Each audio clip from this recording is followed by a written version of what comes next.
കുറച്ച് നാളുകൾക്ക് ശേഷം ഞാൻ എറണാകുളത്തേക്ക് പോയിട്ടുണ്ടായിരുന്നു കേട്ടോ. കൊയിലാണ്ടിൽ നിന്ന് 10:45 ട്രെയിനായിരുന്നു കേട്ടോ ഞാൻ കയറിയിട്ടുണ്ടായിരുന്നത്.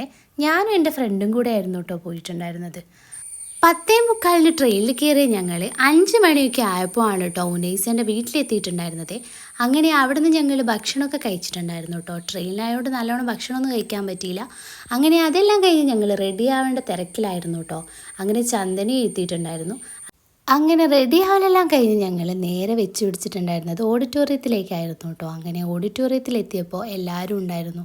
അങ്ങനെ ഒരുപാട് നാളുകൾക്ക് ശേഷം ഞങ്ങൾ ഒരുമിച്ച് കാണുന്നത് നിസ്വിയുടെ കല്യാണത്തിന് ആണ് കേട്ടോ. ഇതാണ് കേട്ടോ ഞങ്ങളുടെ നിസ്വിയ.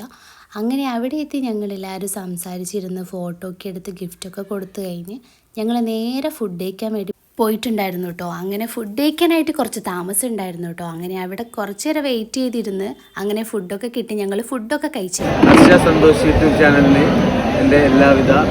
അങ്ങനെ ആശംസ പറയലൊക്കെ കഴിഞ്ഞ് ഞങ്ങൾ അവിടെ നിന്ന് ഇറങ്ങിയിട്ടുണ്ട്. ഓഡിറ്റോറിയത്തിൽ നിന്ന് വരുന്ന വഴി ഞങ്ങളൊരു ചായ കുടിക്കാൻ വേണ്ടി മൂവാറ്റുപുഴ ടൗണിൽ ഇറങ്ങിയിട്ടുണ്ടായിരുന്നു കേട്ടോ. അങ്ങനെ നല്ല ചൂട് ചായയും കിട്ടി, നല്ല മഴയുണ്ടായിരുന്നു കേട്ടോ. അങ്ങനെ ഞങ്ങൾ ചായയൊക്കെ കുടിച്ച് അവിടുന്ന് പെട്ടെന്ന് ഇറങ്ങിയിട്ടുണ്ടായിരുന്നു കേട്ടോ.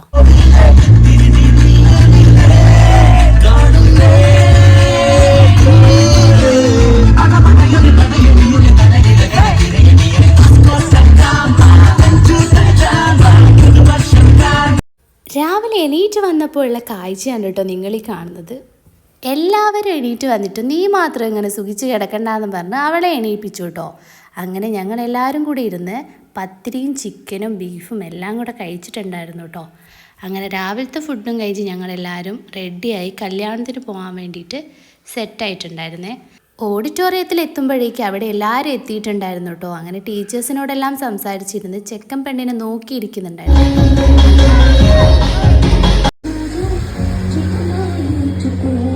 അങ്ങനെ നിസ്വയുടെ കല്യാണവും കഴിഞ്ഞിട്ടുണ്ടായിരുന്നു കേട്ടോ.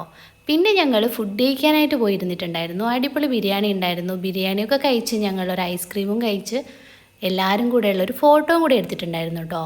ഇറങ്ങുന്ന വഴിയിൽ ഞങ്ങൾ കോളേജിൻ്റെ അടുത്തോടെ ഒന്ന് പോയിട്ടുണ്ടായിരുന്നേ.